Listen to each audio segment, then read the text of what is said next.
গুন্ডাগিৰি নচলিব গুন্ডাগিৰি নচলিব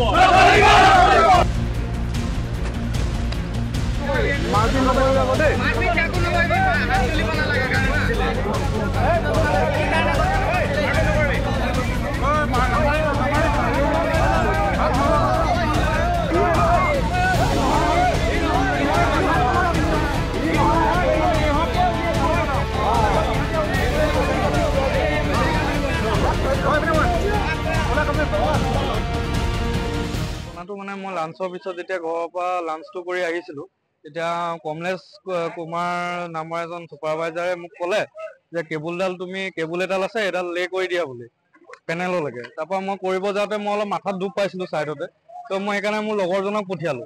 লগৰজনক পঠিয়াওঁতে বেলেগ এজন ছুপাৰভাইজাৰে এই কমলেশক ফোন কৰি লগাই দিলে যে মই কাম কৰা নাই, ফোনত কথা পাতি আছো, এনেকৈ মিছাকে লগাই দিলে। এতিয়া মই তেখেতক ক'লো যে কিবা যদি কমপ্লেইন আছে RCMক কোৱাগে, তুমি কমলেশ ছাৰক কেলে ফোন কৰিছা।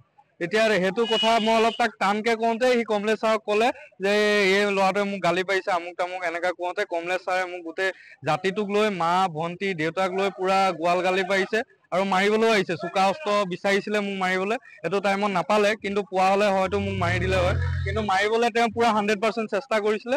তাত দুজন তিনিজনে ৰখাই মেলি তেওঁক ৰখাইছে আৰু বহুত বেয়াকে গৈছে। জাতিটোক লৈ হওক, আমাৰ স্থানীয় মানুহখিনিক লৈ হওক, মোৰ মা দেউতা ভাইটি পাৰ্চনেলকে মোক গালি পাৰিছে, সেইটো কাৰণে মোৰ বেছি অলপ বেয়া লাগিছে। কামৰ ক্ষেত্ৰত গালি পাৰিলেও কেছ নাছিলে। দীপাংকৰ দাস। কোন কোম্পানী আছে? এইটো ষ্টাৰ্লিং। তেওঁ ছুপাৰভাইজাৰ কৰে, কমলেশ কুমাৰ বুলি গম পাওঁ নামটো। ক'ৰ হয় বিহাৰৰ। আৰু দুজন ছুপাৰভাইজাৰো আনিছে, সি তাৰ ভায়েকে নে কি নাজানো, যিজনৰ কাৰণে কাজিয়া হ'ল সি তাক ফুল চাপৰ্টত লৈ তাৰ ভুল শুদ্ধ নাচাই মোক মানে গালিৰ পৰা গালি পাৰি আছে। চবৰ আগতে মোক মানহানি কৰিলে আৰু প্ৰহাৰ কৰিবলৈ পুৰা চেষ্টা কৰিছিলে। ওচৰত তেখেতক ধৰি ৰাখিছিলে কাৰণে নোৱাৰিলে, কিন্তু অকলে হয়তো যদি আজি আমি দুটা অকলে থকা হলে তেখেতে মোক মাৰি হয়তো বহুত আঘাতপ্ৰাপ্ত কৰা হয়। চাওক, যিজন শ্ৰমিক আচলতে দুই প্ৰকাৰৰ থাকে, আমি সকলোৱে জানো, স্কিল আৰু আনস্কিল। যিজন মানুহে আজি অসমীয়া জাতিটোক লৈ গালি পাৰিছে, আমাৰ আই মাতৃক যোনে অপমান কৰিছে, সেইজন এজন স্কিল লেবাৰ। তেখেত পঢ়া শুনা এজন ছুপাৰভাইজাৰ, যিজন বহিৰাগত বিহাৰৰ পৰা ইয়াত আহি পেলাই তেখেতে আমাৰ এজন খিলঞ্জীয়া যুৱকক মাকক ধৰি গালি পাৰিছে। অসমীয়া জাতি গোলাঘাট জিলাৰ নুমলীগড় তেলগৰমৰ লোকেল ল'ৰা গোটেইখিনিকে গালি পাৰিছে। মাক বাপেকক ধৰি পেলাই গালি পাৰিছে যে যাক মাতিবলৈ আছে মাতি আন, তহঁতক আমি চাই ল'ম। সেইদৰে তেখেতসকলে কথা কিছুমান কৈছিলে। আমাক ল'ৰাজনে বীৰ লাচিত সেনা অসম আৰু AJYPক জনোৱাৰ লগে লগে আমি আহি ইয়াত উপস্থিত হলোহি। পুলিচ প্ৰশাসনে আহি উপস্থিত হৈ তেখেতক ইতিমধ্যে আটক কৰিছে বুলি আমি গম পাইছো। আমি এতিয়া থানালৈ যাবলৈ ওলাইছো। তেখেতৰ ওপৰত আমি এখন FIR ৰুজু কৰিম। তেখেতৰ একো নাই, এটা সাধাৰণ তেওঁ কাম কৰিব, যিজন লোকেল ল'ৰাজন আছিল তেখেতে মাথাত দুখ পাই থকাৰ বাবে তেওঁ কৰবাৰ এটা পাইপলাইন এডাল ধৰিব পৰা নাছিল।